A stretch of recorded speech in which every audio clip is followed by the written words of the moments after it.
honoré d'être encore devant vous à travers ce nouveau numéro de l'émission Toloba Politique. Bonjour, je suis Trésor King Bukele et l'actualité nous oblige.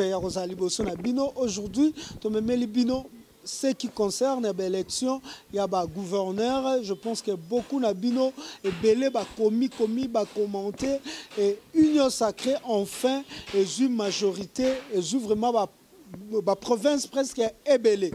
Est-ce que ça récite déjà à Félix Antoine Tshisekedi parce que hier c'était FCC Lelo Union sacrée. Tokolobela en général, l'élection il y a un gouverneur ou le kaki na katia République démocratique du Congo est très particulier to lobela o ezali ya ba Congo sikawapi Gibanu na grâce Bilolo babimaki o ezali ba gouverneur Gibanu gouverneur et grâce vice gouverneur. Tokomeka ko kundola yango. Nini le kaki na élection il y a une personne qui était présente. Elle était présente, elle a assisté à l'élection. Et cette personne-là, n'est posé ma question. Il s'agit de maître Eric Bila, qui est présent et si kawana, na yende to lukato posé ma question. Déjà, ce que nous avons na régie nangai, bo fongole langai champo, na pesa maître Eric Mbote. Mbote maître Eric Bila. Malamu ndenge nini séjour na Bakongo. Non, ce jour les gars malamu mingi nzamba batelaki tokendaki malamu tozongi malamu bien que tozongi na mawa parce que province ya Congo central o toyebaki province ya Lokumu province historique ya ba valeur ekiti na semingi makambo eleki na ba élection ya ba gouverneur na Congo central il a ici combien mboka na biso ekende na érosion donc mboka oyo soto stali mael était corruption ko kwesa biso na érosion makasi. Moi, je bois à sac à ma belle et rejoindre les coups aux moi passe. Donc vraiment, na zongi Kinshasa na milelo na ma miso, na komi tout na ngai na zan Nekongo de père et de mère, na zan Nekongo d'origine d'ancêtre na ngwa Congo central, mais na yebité ceux qui ancêtre bisika bazali na ba tombe na bango na sa ma belle na monde spirituel, ba réagissa ki ndenge nini. Sony avec S majuscule. On les a ba élection té. Mais batu baloba ki moi ba valeur moi muke ya ki muntu ya ki bantu etikala na Congo central parce que ba province mususu loko le bungisa yango Congo central ndatikala na ba valeur tango yo loba ke non o eleke na Congo central to ke mona ke mboka ko kufa na Congo central o batu bataki moi elikia ke ba valeur ya ki muntu ba valeur ya bantu etikala kuna okoyebisa batu ni. Mais on a entendu tout à l'heure donc kolela nanga ezali ke province ekiti mingi. On les a élection théâtre les Ganaba Congo, on les a théâtre de chez nous. On l'a dit? Les élections il faut pas appeler ça élection. On les a théâtre de chez nous. Et tout ça dans le Congo central, bah blague. C'est-à-dire pour la première fois on a moni officialisation c'est trop fort. On a moni kozanga soni ya batu pour la corruption va benga kaniaka. C'est-à-dire que population à moi na 2 ans, à moi na 4 ans, à 10 ans, a dit que élection dans le Congo central, les Alakinde, aux Alambongo, aux Sombi, les députés vont voter au comme gouverneur. Nous sommes dans un pays de rétrocommission. Ce qui COP. Chez nous, le COP a permis. Non, rétrocommission ezali COP na façon COP nyonso. Tu bi na Congo a permis ce que qui COP na bango yo condamné bango. Na rekota likambo rétrocommission parce que rétrocommission voudrait dire qu'il y avait une affaire pour laquelle on va rétrocéder quelque chose. Mais en azolo ba kaniaka COP. Donc c'est-à-dire en azolo la corruption va benga kaniaka. Dalinga to benga kaniaka. Donc ça dit que kaniaka tambo. C'est-à-dire corruption non, on va benga corruption donc ça dit que yo contexte zo kende nango olembisango. Parce que oh ça mi na Congo central wana eleki na COP na passe. Donc on va venir rappeler que non qui m'a payé la corruption la forme union surtout wana. Mon frère, je vous confirme, na région de Kulutu na ngai dio minonga la sagi point de presse na soutenir Maloba nyonso. Ataki na point de presse na à l'occasion na rosenga na ba gouverneur nyonso surtout ya Congo central au bazali dessus de suite la corruption parce que là misusu bazanga ki mbongo. Ils appellent la misusu ba valeur na bango éthique et permettre ki bango te pas que corrompre. Na repère ça il y a patriarche avec tous les respects moi dans semi. Ce qui est l'autre dans l'élection, suffrage universel direct. Je vous dis que les candidats du Congo central, à l'ère des situations, doivent traverser la Mwandansemi. Gouverneur. Mais comme c'est un homme de valeur, comme c'est un homme qui a les 100 bantous qui Congo dans d'autres, il n'a pas corrompu les députés. Et même s'il n'a pas eu de voix, il n'a pas eu de voix avec honneur, avec force. Zéro voix. Non, le problème, ce n'est pas 0 voix. À quoi ça sert au Bimisi 80 000, 76 000 dollars à voter, le discours n'est l'équipe. Et puis à Yebisi Bino, député. La menace. Non, le discours à menace.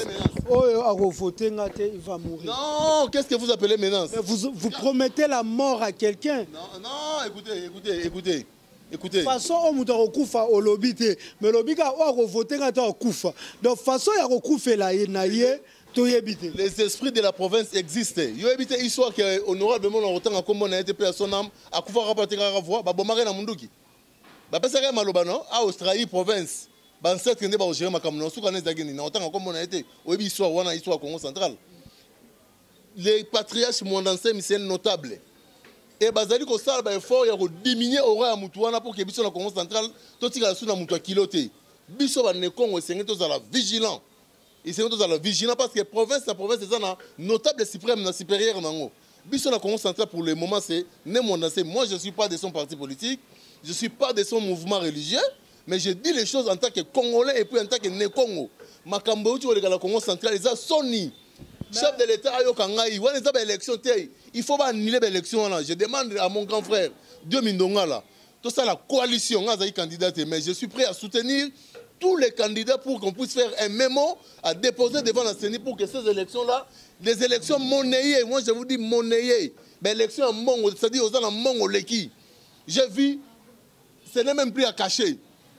Les députés qui ont perçu de l'argent à 5, 6, 10 députés, à Zummongo à Moutou, à voter dans les pays, quand on a téléphone, essayer leur numéro.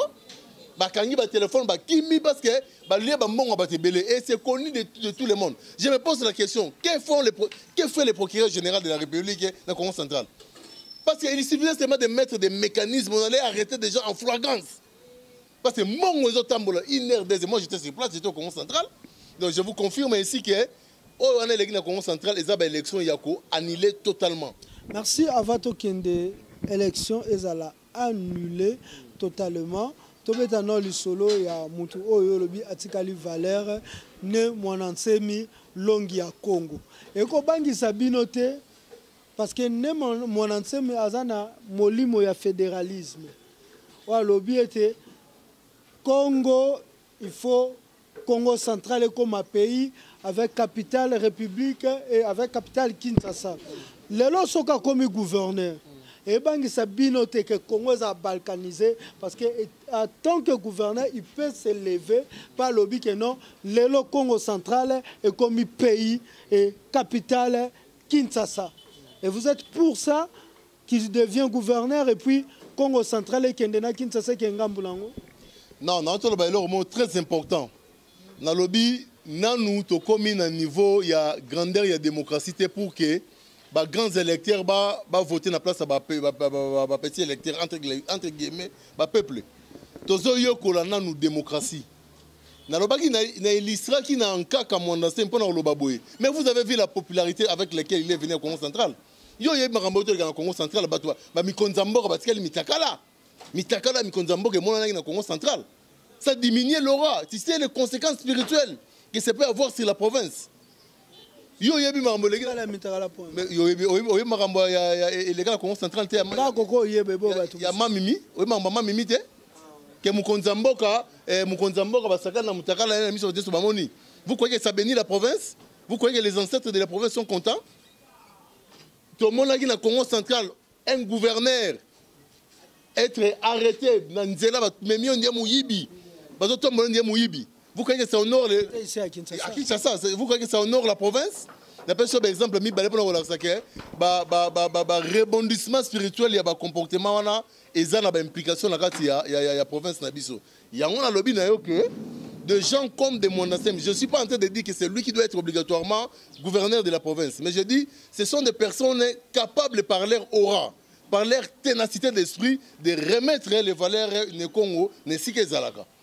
Parce qu'aujourd'hui, je ne suis pas en train de critiquer le gouverneur actuel.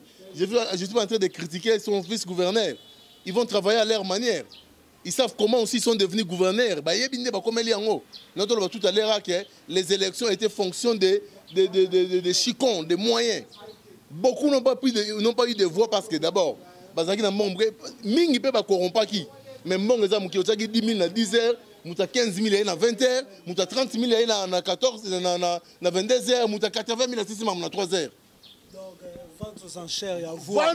Voilà, il y a des voilà le quotidien dans la réflexion, très intelligent. Donc, vente aux enchères, il y a voix. Donc, ça y est. L'émission est titre dans le Congo central, vente aux enchères de voix électorales pour devenir gouverneur. Donc ça peut titre l'émission en là. Donc voix était comme aux enchères. On a 5 000 à 10 heures, 15 000 à 20 heures, 30 000 à 80 000 ici. Guinde Moutasuki. C'est n'attend comment Moutouté. Quand on dit vente aux enchères, Moutou a un bon belé. Naza avocat, ba parole nangana simarango. Natangi kombo ya Moutouté. C'est que Guy a katagi monta. Natangi kombo ya actuel gouverneur, j'ai beaucoup de respect pour lui. En tant que Congolais à briguer poste na ndenge ya lekeli wana. Parlons de manque. Vous avez dit il faut que quelqu'un comme Mwanansemi Aza gouverneur pour que le Valère né Congo ait à la place. Il est parmi les personnes qui peuvent. Il est parmi les personnes. C'est-à-dire il n'y a pas que lui. Autant ça peut être moi. À part moi. Ça peut être moi-même. À part. Il n'y a pas de candidat. Nous avons candidat. Nous avons compris. On comprend ça. Si vous avez un acteur politique. Nous acteur politique, nous avons Congo, un grand événement comme ça, il faut que les gens se place parce que maintenant, voilà que après l'élection, Mwanansemi a promis la mort. Combien déjà de députés ont passé l'arme à gauche? Espérons-nous que Belé va au coup.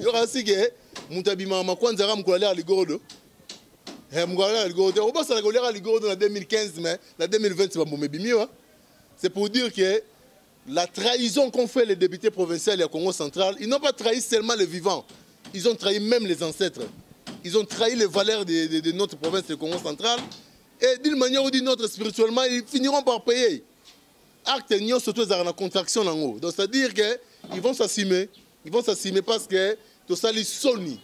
Je répète encore, si vous avez un contact qui a couru sur Radio Mindonga, on a coalisé avec candidat Oyo, on a solidaire dans la province pour que tout ça annulation pure et simple de l'élection. Les faits de corruption sont établis.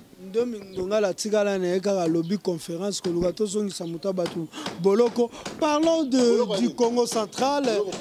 Mais il y a un Boloko Pampa. Via Genda Boloko Pampa, on me met les sous pour créer les cas problèmes. La paix doit quitter les esprits des Congolais. Sori Likamoza Mabe dénoncer en haut. Sori Likamoza Malamu appuyer en haut.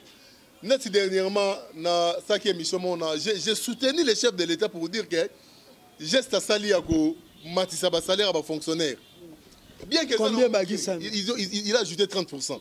Mais en tant que Congolais, je ne peux pas commencer à dire que non, parce que nous avons tendance ou bien nous sommes indépendants, non. C'est ça, c'est que nous voulons. Sur Rabani, à 30%, il a promis dans le mois d'octobre à 45%. Même Naba militaire. Naba militaire, je soutiens. Je soutiens. Objectif. Objectif. Et là, on y a ma baisse, parce que soit Barceli, maman, tant que ça n'a pas une nombre, ou bien l'école morale, l'État va Barceli, moi, 30%. Qu'est-ce qui met entre rien et un peu de choses? Donc, il y a plus de soutenir. Il y a un le vieux Dieu Mindonga, là, il a totalement raison, mais nous avons soutenir rien, nous avons un candidat Moussou Souna. Pourquoi Kouloutou Félix Antoine Tshisekedi ne l'a pas fait avant 3 ans à Lingitan? Il y a une propagande, il y a une propagande. Scientifique, les données économiques font suite à des préparations stratégiques. On va pouvoir les loter dans le budget, il y a 1 milliard.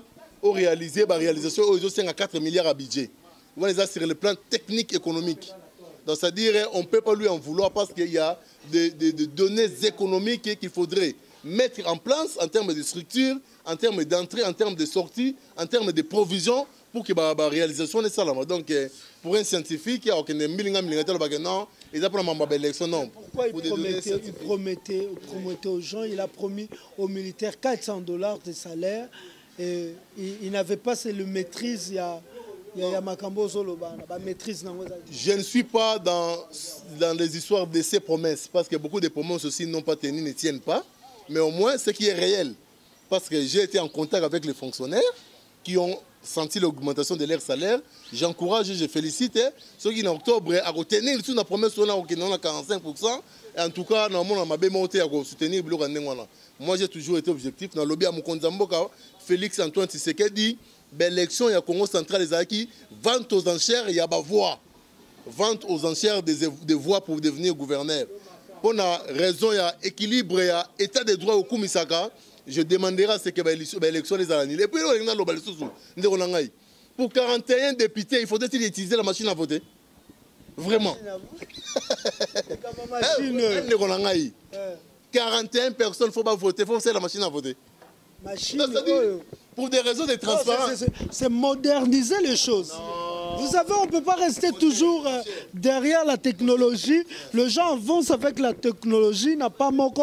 On pourrait utiliser, même pas pour avancer la technologie. Quand la technologie demande la machine à voter, qu'est-ce qu'on fait? On utilise la machine à voter. On m'a même rapporté, je confirme pas, mais on m'a rapporté que dans certaines provinces, il n'y avait pas de machine à voter. Drôlement, pour le Congo central, on a mis une machine à voter. Papa, vous avez 41 ans, vous avez voté ma chef de classe.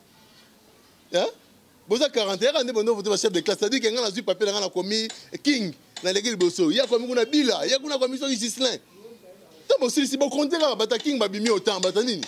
C'est pour des raisons de transparence. C'est pourquoi je suis en train de dire que Naboy n'a pas de machine, on est salindé, va salir l'élection parce que c'est les procédés électroniques. Il y a tout ça, les rapports va vote depuis un temps. Mais la bandelle est sous Mkonzamboka. Na relayé, na yesu en soutien. Na kulutu nanga dio mindonga la kebe élection il faut ba annuler ango. Ezala qui vraiment expression propre nanga zali vente aux enchères de voix. Merci beaucoup. Parlons du Congo central. Le Congo central, c'est l'une des provinces de la République démocratique du Congo où ça a la valeur, il y a Congo même avant indépendance. Il y avait une grande association, Alliance des Bas-Congo, créée par Edmond Zenzalandu à 1950. Oyo wapi et bandaki déjà makambu ya kobundela makambu indépendance, ya kobundela ba valeur ne Congo depuis 1950. On a 1954, Joseph Kasavubu est devenu président de l'Alliance des Bas-Congo. Et toujours candidat à l'Alliance des Bas-Congo, premier président, il y a tout premier président de la République démocratique, c'était à l'époque, c'était République du Congo, ex-Congo belge. Kaka président, il y a Bas-Congo, il y a l'Alliance des Bas-Congo. Donc ça veut dire, ils ont une valeur, moko, namboka wana, aussi ba valeur, ils ont soute, il faut batu baloba. Donc il y a un général. Tant que vous avez élection à Bas-Congo et Longwa. Donc ça veut dire que la maîtrise va annuler. Donc va reprendre, disons. Va annuler pour reprendre. Mais va reprendre en gros, ils ont un suffrage universel. Va tourner comme voter, va gouverneur. Et il y a une province au Lobini. Tout mis sous nom la province. Attends d'abord avocat, étant qu'avocat. Non, le problème, il y a un suffrage universel direct que la population a voté. Ce n'est pas un problème lié à la circonstance à l'élection du gouverneur. Parce que cela doit faire suite à une érection, à une modification. Il y a la loi électorale, la biso todo bundana mikolo ou même bande comme ça. Quand vous parlez du suffrage universel, non, je vous dirais c'est que tant qu'on valider la loi, qu'on puisse ramener la chose dans la suffrage universel direct, c'est-à-dire population pour nous caminer. Parce que notre commune au niveau de la démocratie, au grand électeur à voter. Mais exemple, le Congo central, ces députés-là, ils ont perçu l'argent des gens à un niveau où vous n'aurez pas d'idée. Ils ont fait la honte. Président Fachi, si vous allez donc, le député à Congo central, lui, tant que vous avez le président Fachi, et que vous avez mis à la Union sacrée, le coup où vous avez mis, s'il vous plaît, je finis.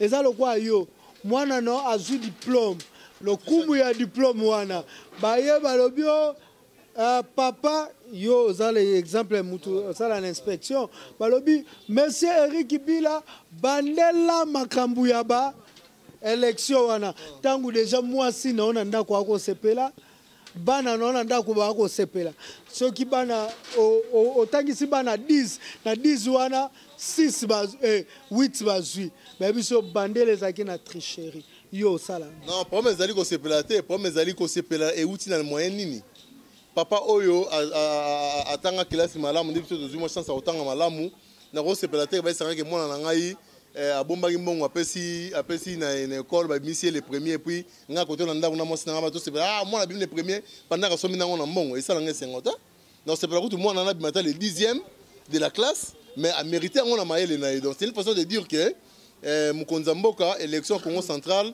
ils ont élection avant aux enchères de voix ba député provinciaux ba sali bo soni et ceux qui moyens zali par des procédés pas ça garant de la nation. Hein? Il est le garant de la nation. Il va le reprendre. Tangu ngana otobika union sacrée et Luka bazana ba candidat ebele to bazana ba gouverneur ebele. Ce que yo rosenga babandela. Est-ce que ça ici le président il n'est pas président de l'union sacrée, il est le président de la République démocratique du Congo. S'il s'assume comme tel,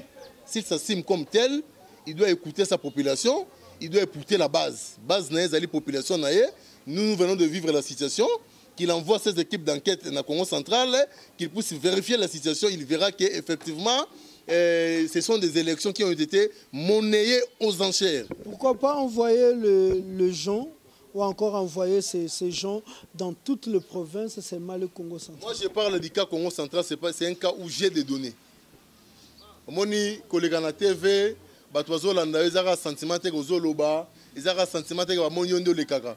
Pour le avec pertinence, avec preuve, avec capacité de défendre. Je dis des choses que je maîtrise. Si dans d'autres provinces, ça s'est fait de la même façon que le Congo central, mais la solution est la même. Hein? Les mêmes faits produisent les mêmes conséquences. Donc, ils ont la solution commune pour la province surtout. Mais dans les livres, vraiment, dans le Congo central, le député provincial, vraiment, très déçu. La population du Congo central est déçue par ce que vous avez fait pour saluer la population. Et dans la loi électorale, vous allez valider. Dans la mention, il y a des élections, il y a des gouverneurs, et ils ont un suffrage universel direct. Parce que notre commune au niveau de la démocratie, il y a un voter le Moutouté. Dans le Congo central, je pense que peut-être c'est un peu dans la province de ils allaient m'ambassadeur. Moi, imaginez ce qu'on dit. Moutou a commis gouverneur Rwanda. Na lobité wa komi siko bien parce que exemple dans le cas général muta comme gouverneur a vu mon na ya poche a dépensé pour convaincre les députés va voter. Vous croyez que tant qu'il y a un pouvoir comme ça là, il commencera par travailler, il commencera par récupérer l'argent qu'il a dépensé. C'est ce qui tue le pays. Or, ceux qui population a voté Moutunaye ou Yalingi, la personne là sera redevable devant la population parce que la population est payée confiance. C'est-à-dire, nous surtout on travaille, avant notre temps, on a dit, nous avons un peuple à voter. On a dit que la pression, peuple, la pression sur le kilo. Mais le peuple va voter, on a des députés nationaux, des députés nationaux plutôt, des députés provinciaux. Le peuple va voter, mais bataille à Simate. Mais justement, on a une loi. Soit palissade, bataille à Simate. Il y a une loi. Dans le gouverneur, la personne sera redevable à plus de 90%. Na bateau va payer un mandat. Mais ici, la personne est redevable de l'argent d'autrui qu'il a pris en banque, bien en bon, on a été pour comme gouverneur. C'est-à-dire, il commencera d'abord par chercher à récupérer chercher à récupérer les intérêts à chercher à travailler pour lui et ceux qui l'ont aidé à être gouverneur. Mais quand est-ce qu'il va s'occuper de la population? C'est ça le comble, c'est ce qui tue le pays. Vous pouvez citer les noms des députés qui ont été corrompus si facilement? Parce que ce monine de Kobele, c'est un adage général. Ce n'est pas un adage à vanter pour un juriste. Parce que je n'ai pas de preuves aussi matérielles que mais les preuves au regard des faits, au regard des témoignages des candidats, sont telles que les députés du Congo central ont été corrompus. Là, je ne mange pas les mots sans citer une personne, mais je dis que les députés, certains, plusieurs, ont perçu l'argent des gouverneurs, des candidats sans les voter d'abord. Et puis, quand ils ont téléphone, comme on va dans la Kinzaou, ils étaient rentrés seulement les jours de l'élection, il y a deuxième tour. Et on a vu certaines personnes qui ont été de bonne foi malgré leur première mauvaise foi initiale. Mais ce n'est pas parce qu'il y a eu des promesses qui se salama pour que les gens soient beaucoup. Non, le problème à mon le problème c'est que on peut jouer d'un ancêtre aujourd'hui, mais à rattraper après 25 ans, après une génération. Il y aura si bonheur, même Bible le Binin. Naba Obaroto Sanzambe, à revenir Bangotina 1000 générations. Naba Obaroto ça a été. Après si mes malédictions, malédiction qu'on raté yo, mais du moins là, Papa Tchenti Seged Yohana a Koufia Bunditi a commis un poste chef de l'État, mais aujourd'hui, il en est bénéficiaire par son fils, même si il y a mon on a mis sous terre. Mais génération, il y a descendance bah aussi dans l'histoire que quand on a biso abundara bitumba akomara te mémoire na komara pour dire que bah on va député ba sala lelo ba candidaté que ozobonga lelo eza ligoro de bazolia ceux qui raté bango ta bana na bango parce qu'ils sont en train de trahir la province. Merci beaucoup maître Eric Bila. Tobeta moi lisolo loko uti na province, est-ce vrai kuna ba chef coutumier ba koma côté comme mabele pas étranger? En tout cas, moi, Namboka, il y a une question très sensible. Je ne réponds que des choses que je maîtrise.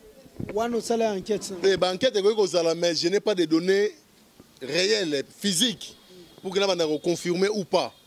Pour que nous confirmer ou pas, au Congo, on a beaucoup de respect par le chef coutumier, l'autorité traditionnelle, envoyé de Dieu établi pour la gestion. Il y a un terrain à Bisso, bien au Congo central. Donc je me réserve de cette question. Ça a eu 2 semaines, parce que je rentre à Matadi le samedi. Il y a même 2 députés qui m'ont promis les arrestations, pour toute l'information. Moi, déjà, commencé à avoir un message que non, ils sont au Congo central, dans le un député. Mais. Non, non, c'est la vérité, mais c'est pas bon. Tu peux se vraiment au Luka, au Tala, au Tala, ce qui a solo Bamabele, et comme côté comme pas étranger, parce que Toyoka qui a un peu Bamabele, côté comme pas étranger, voilà, mon mouton a outil na terrain, aux UP, aux U attaque quelques images, au même libiso, il y a ma belle souni no mona qui m'a banzela na bas Congo, ça non, province est à par terre. La Congo centrale. Province c'est par terre, ça montre que les gens.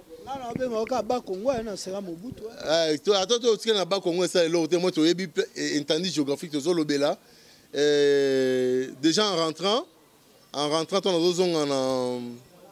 a Kinshasa déjà, qualité en zélé est moins bien, mais pas ces alligas qui n'habitent ceux qui font l'air, Fonds national d'entretien routier. On a redevance à voir un péage. Quand ça remonte belé ceux qui misent assez la peine mon année. Kende tronçon Matadi Boma, Zoa Boma Mwanda, Kota ba route de secteur agricole ba tchela nini. Donc mon wana habite ceux qui font l'air assez la rangonini. Ils ont mon qui n'a pas poche ba tout bien ils ont mon penal faut ça la misala na mboka. Donc côté banzela, moi mukie malamu ko banda Matadi ko ya Kinshasa. Mais après Matadi tikuna likolo 0. 0 sur 10. Nzele zate et province comme étiquetika traditionnel de toyeba yango bloc asika tongami te on a bâtiment au l'état tongi ezate et donc ils ont mingi na tiki pe kuna ba tozo lela école pe tongami te oh papa nzela ko ba 1 km ba tongi te bon école ba tongela donc kulune comme makasi na tiki kuna kuluna 2 heures du matin tozo tambola donc il faut la prudent na ba garde na yo donc ils ont mingi et le rappel a dénoncé yango.